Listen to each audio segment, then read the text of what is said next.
Bonjour à tous et merci d'avoir choisi Grand Lille TV. Il est 13 h et on se retrouve tous les quarts d'heure en direct pour faire un point complet sur l'actualité de ce vendredi 22 juin.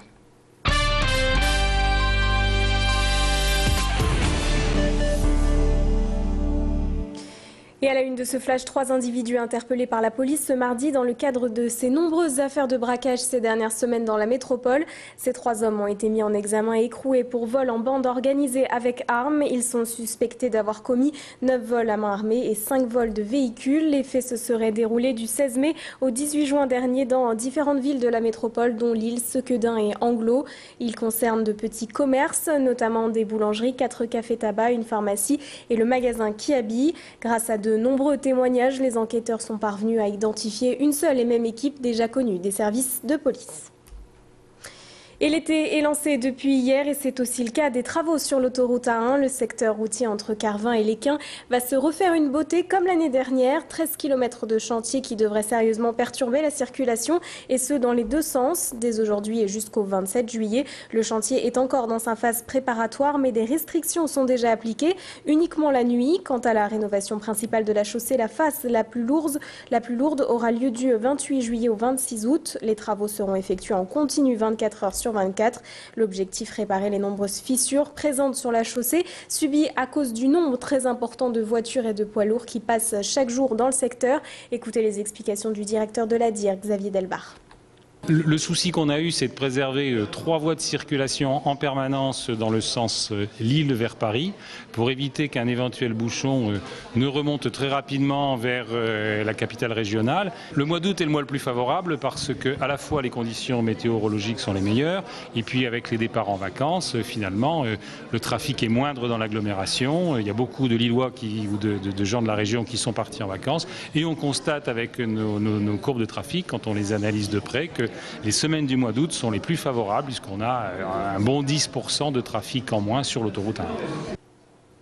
Et avec l'arrivée des beaux jours, les dispositifs sécurité vacances reprennent également du service. Hier, le préfet du Nord a tenu à rappeler la mobilisation des services de l'État lors de la période estivale et notamment les dispositifs Tranquillité Vacances et Tranquillité Seniors.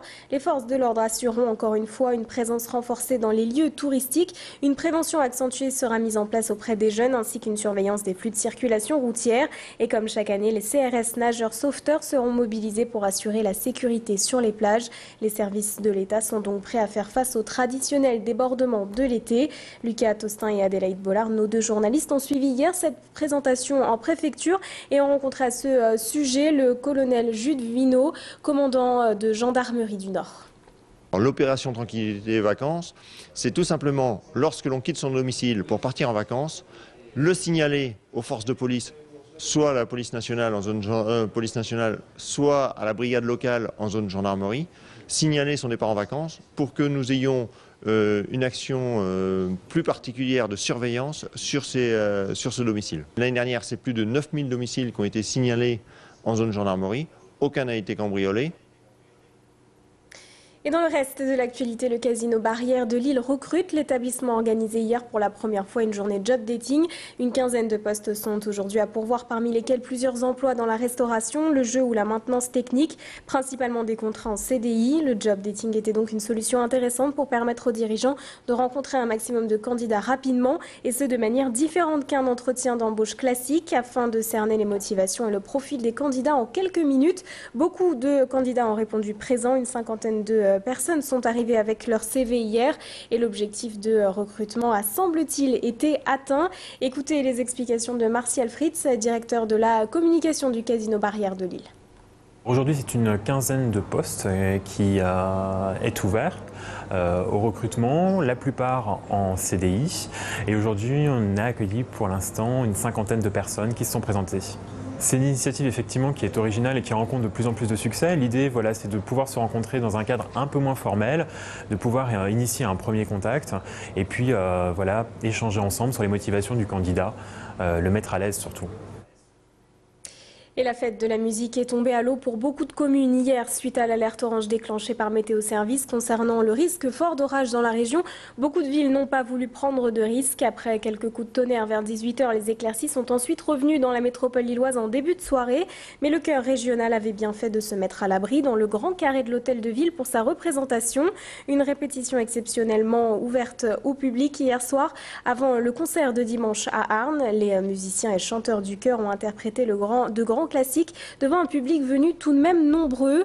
Et pour le directeur musical, cette représentation en intérieur n'était pas une contrainte car l'acoustique de la musique classique nécessite le plus souvent d'être dans une salle. Mais toujours est-il qu'il y avait moins de monde dans les rues du centre hier soir pour profiter de cette fête de la musique. Pierre Beauvillain, notre journaliste, a rencontré hier soir le directeur musical du chœur régional.